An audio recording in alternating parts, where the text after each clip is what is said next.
Hello, everyone, and welcome to Perspectives. I'm your host, Sam Jones, and we begin today with Margaret Kobos.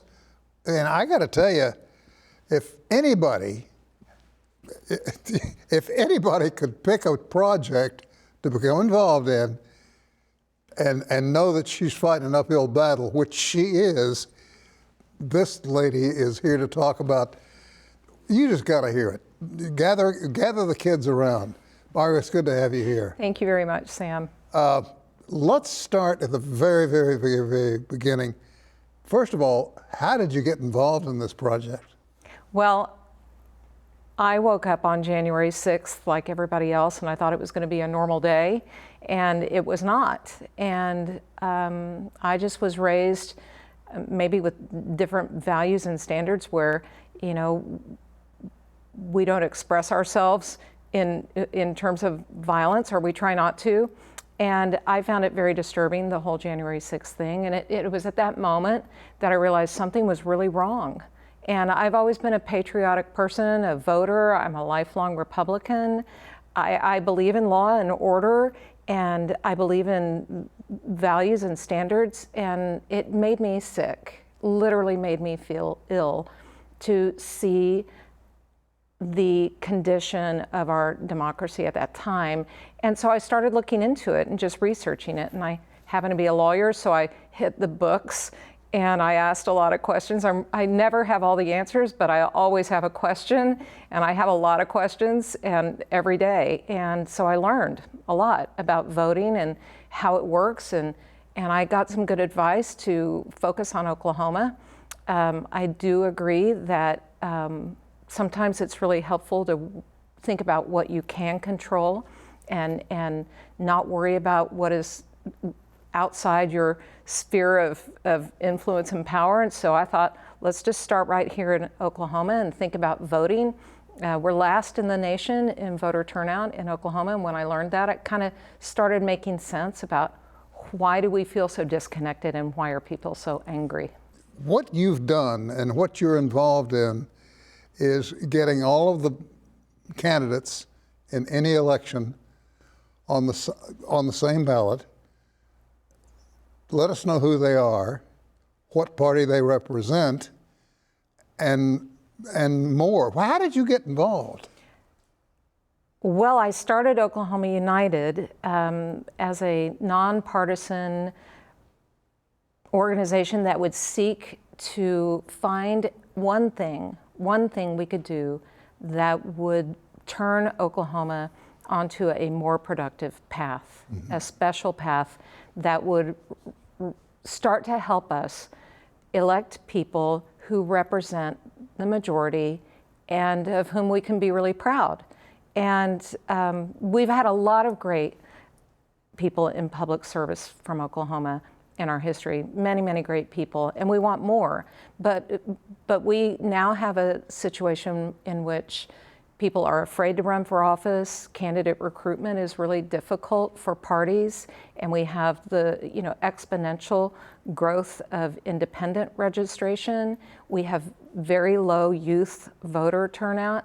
The research shows that the reason they don't turn out is because A, they don't have choices, and B, they think the system is kind of rigged, and C, they think their voices don't matter. Well, let me interrupt you just for a moment here, because Governor Abbott down in Texas did a little Texas two-step and managed to get 4 more members of Congress on the ballot, which will, in his view, enable the confusion to grow.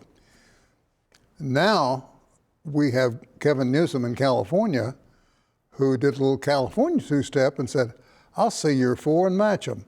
Now they can get 4 people on a temporary basis, or 5 or 6, or however many they need to at any given time, but people will know who they're voting for and why. Does that encourage you?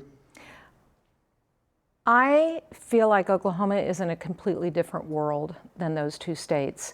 Both of those states allow independents the full right to vote. Oklahoma needs to start at a very different level.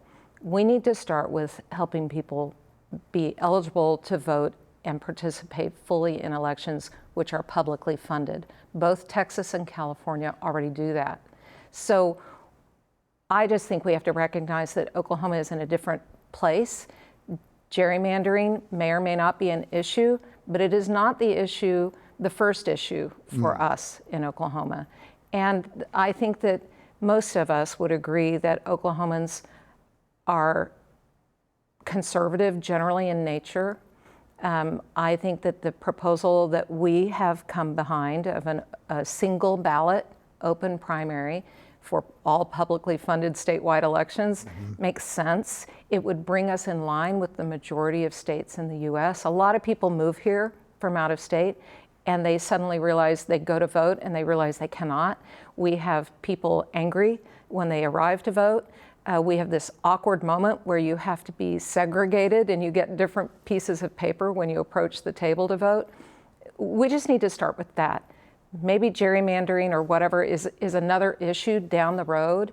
But right now, when you have the lowest turnout in the US for 2 consecutive presidential general elections, it is time to reevaluate the connection or the perception of connection between voters and Do you think politicians. Oklahomans are living under a blanket of their eyes glazing over? I think that we're really busy. I think that we are a family-oriented state, and quite honestly, people are busy. I think that our election rules are They a little haven't always antiquated. been that busy. Well, I just think that people want to vote. My experience is that people want to vote, but they're not being given choices. And our times have changed, as you've noted, and people expect to be able to go vote and do their own research and pick the right person for the job in every contested race. So that's what our policy tries to do with State Question 836, and that's what we're supporting. All of the things, as you note, the things that happen on the national level have a direct impact on us. The food benefits, the price of cattle, all of that is really important, but we have to recognize that we have elected people and we need to empower them to contribute to solutions. State Question 836, as you know, is a citizen petition. We have an extraordinary right in Oklahoma for the people of Oklahoma to speak for themselves. This is how we do it. It is called direct democracy. State Question 836 would strengthen that. We believe in the people of Oklahoma, all the people. When we sit down on the bleachers next to somebody, we don't care how they're registered. We want to solve the problems right in front of us. We want better education. We want policies that make sense for us. We can do this for ourselves in Oklahoma. We just have to engage all the people. And Well, thank you for your involvement and thank you for what you're doing. And I wish you the very best on the outcome of this. I truly do. Thank you, thank you. We have a lot of people in Rogers County who are volunteering, getting signatures. We are on it, and people are very excited about the idea of everybody being able to vote and being treated the same in publicly funded elections. Margaret, thank you. Thank you very much. Very grateful for you dropping in and for what you're doing. All right, well, thanks for taking me and my t-shirt. I love your t-shirt. All right, we're going to take a short break, come back with our next guest, who will be an RSU graduate student, Alyssa Allen, right after this.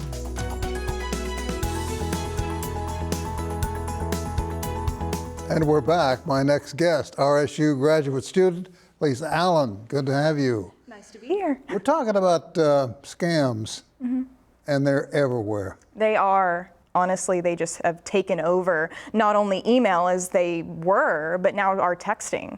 So it is crazy. I'm a slow learner, I have to tell you, but I've learned to keep my phone on silent. And it'll vibrate. If it's important, I'll get to it. You know, if you really want to talk to me, I'll get to you. But my goodness, my email, I'm inundated with try this, eat this, do that, do this. No, I'm burned out on it. So everybody is a victim that has a cell phone. They are. They really are. And like you said, yeah, everyone who has a cell phone and even an email address, even if you have multiple, you are a victim of multiple of these scams, and they pop up everywhere. Even it can be a bunch of different things, from your banking information to accounts that you use. And hey, I'm your friend and I need some money. That's kind of what a scam can be. And the best thing, honestly, is to not only just double check your emails. Yes, you get a bunch of information on them, but look at them very carefully. Is there a sense of urgency in some of your emails of, hey, try this, or click this link, it's your bank and we need you to take action immediately. Is that really your bank? Is that really a real product or something that you need to use or buy?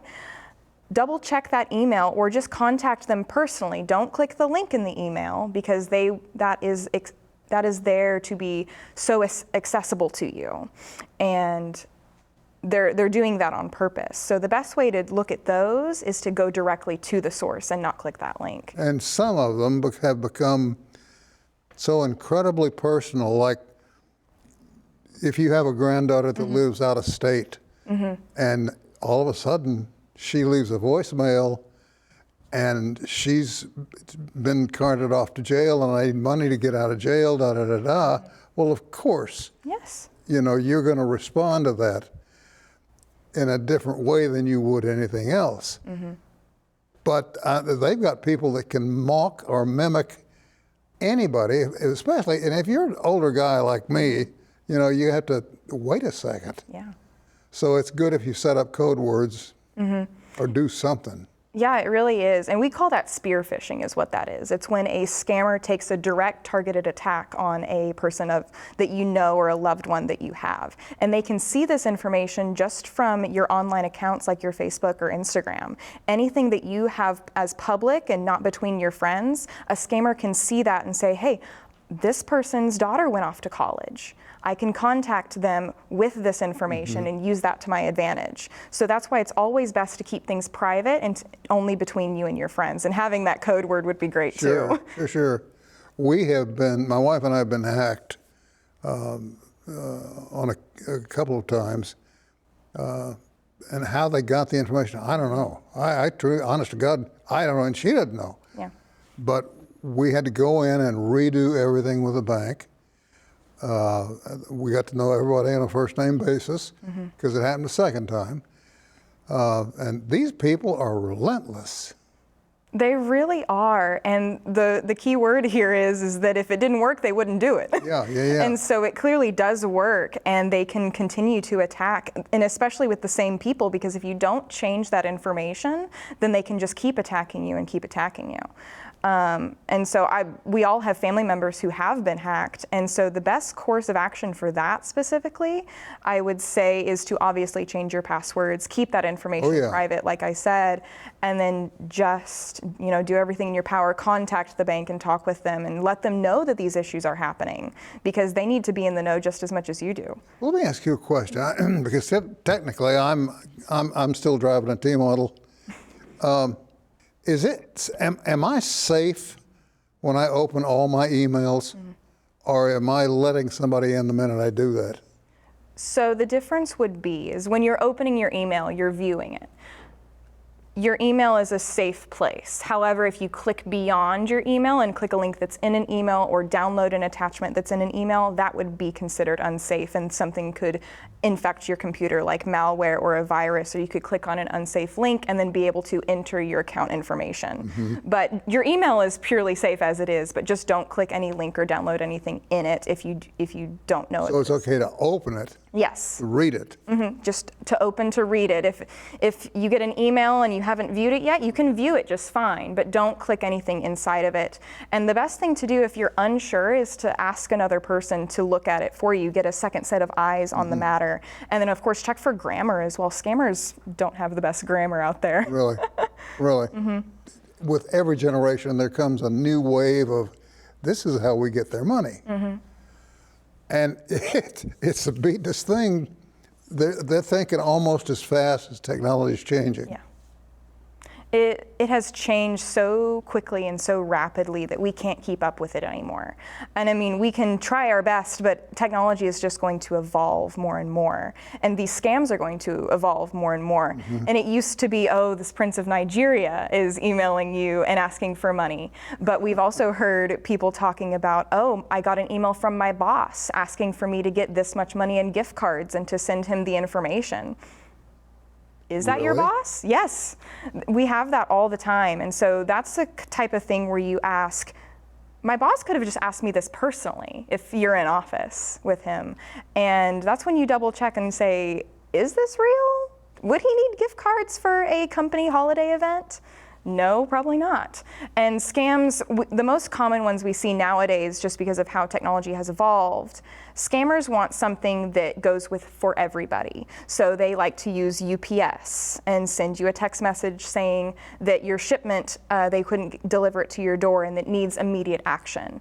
Or you have a toll, an unpaid toll comes through your text. And the answer to that there is, would UPS be actually texting you? And would a toll agency be texting you? Probably not. Yeah, so you'd be better off. Yeah, you have, let's say you have a bachelor's degree from here, and you're headed now for a master's. Yes, I am. So you're going to be fully armed. I will be.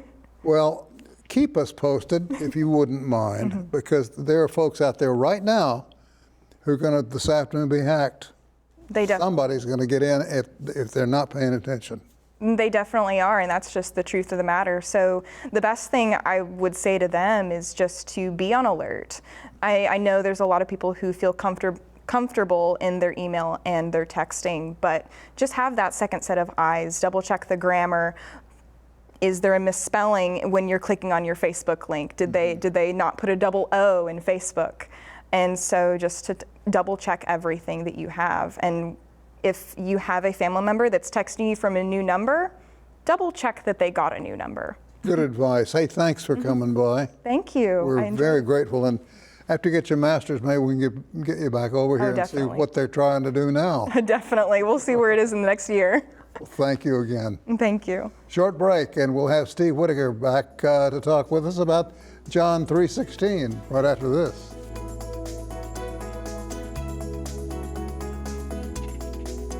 And we're back. And so is Steven Whitaker. He's back to talk with us about the John 3:16 mission. Good to have you back, buddy. Thanks for having us back. Well, what's going on over there? Well, it's a busy time. We got, homelessness is a hot topic in Tulsa right now. And then the SNAP situation and food insecurity is a big issue that we're facing right now. So family side, homelessness side, both really busy, unfortunately. You know, my wife and I've talked about this before, but we have gone out and taken pictures of the homeless situation. Yep. And it's a heartbreaker Right. by any stretch of the imagination. I don't care what you say, I don't care your political or religious beliefs, it is a problem. Right. And it's not just here, it's all across the United States. That's right. I don't see any solution on the horizon, do you? Well, we're working hard on it. We're doing recovery. We're all in on recovery at John 3:16 mission. So we're really dedicated to giving people a pathway back. But they have to choose that pathway, and they have to do the work. That is, and we didn't get to this spot overnight, and we're not going to get out of it overnight.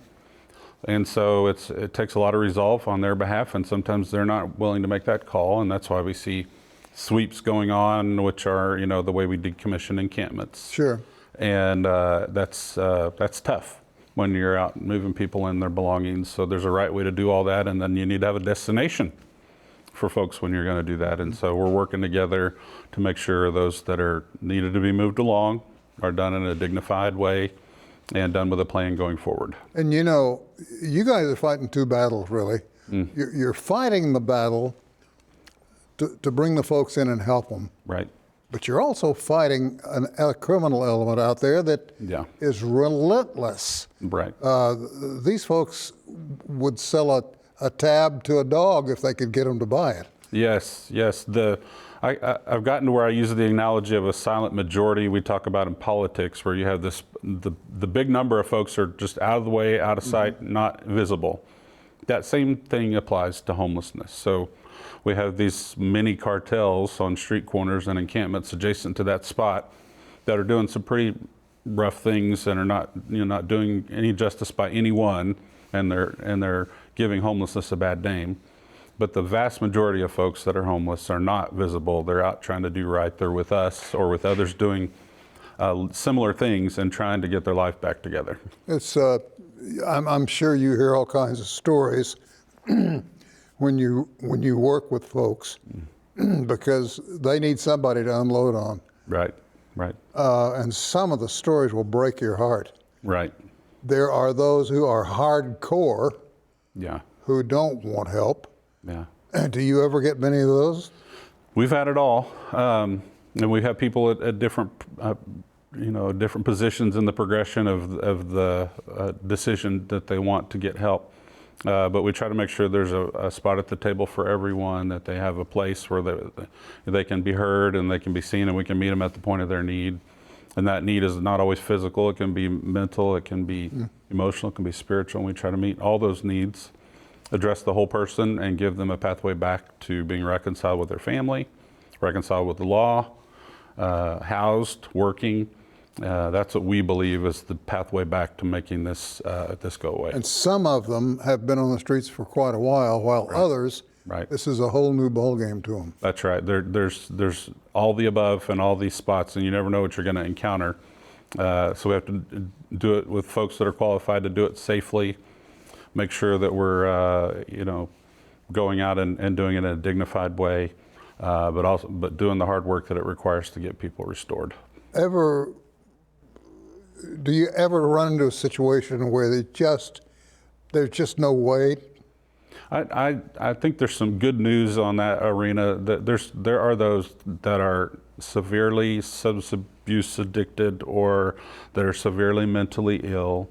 And I just saw an article this morning that one of our friends over at the Day Center for the Homeless in Tulsa posted on their blue team on their outreaches are especially geared towards recognizing folks that are out there that can't even see that they're sick.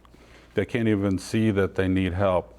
And they have a best practices and an approach and a strategy for helping those people get help, even if they don't recognize that they need help. And that's what it's going to take to meet the need for everyone. Do you have, and I'm assuming you do you have a good working relationship with other similar organizations in town? We have to. The old days of kind of building up these little kingdoms around doing the same work, we don't have enough resources to be duplicating efforts. We don't have enough time to be building up little kingdoms. We need to all be working together, and we still have a tall task in front of us as we're doing that. And is it a 9-to-5 job? It's well beyond that. We run 3 shifts all the hours of the day at John 3:16, as do all of our partners, to make sure that people have a place to come get warm as it's getting cold. Make sure they have a place at the table to come eat when they want to eat. And that is the pathway, the first step down the pathway towards getting restored and recovered. I would venture that you folks have really got to keep an eye on the weather. We do. And we try to get word out, as do all of our partners, when we've got a little cold snap coming up, first below freezing temperatures coming up this weekend or in the next few days. And so we're out now making sure people know, hey, it's getting cold, come inside. And those that don't normally come in, like it happened during Operation Safe with the governor, wasn't great, but we had people came in that, that might be their first step towards going into recovery and getting back into housing and working again and being with their family. It's got to be heartwarming too when you encounter a homeless man or woman who say, look, I'm trying to claw my way back. Yes. I didn't mean to be here. I don't want to be here. I don't like this. Yep. How do I get back? Yep. So you're in a good position, aren't you? Yes, that's a rewarding part of what we do. And there's a lot more of those stories, I think, than what we focus on in the narrative, particularly in Tulsa right now. The compassion fatigue is growing stronger in Tulsa, so they need to hear stories like you're talking about, where there's men and women that are fighting for their life back. They're fighting for their life, and they recognize it, and they're doing the work, and they're doing well. So there's success. But we have a lot of work to do. We need to be patient. We need to stay at the plow and get the work done. Steven, thank you. Always. for what you're doing, and thank you for coming in. Yeah. Very grateful. And down the road again, I'm going to bring you back. Let's do it. Let's do it. Thank you, Sam. Okay, you're the man. That's it for this edition of Perspectives, and we'll see you back here next time.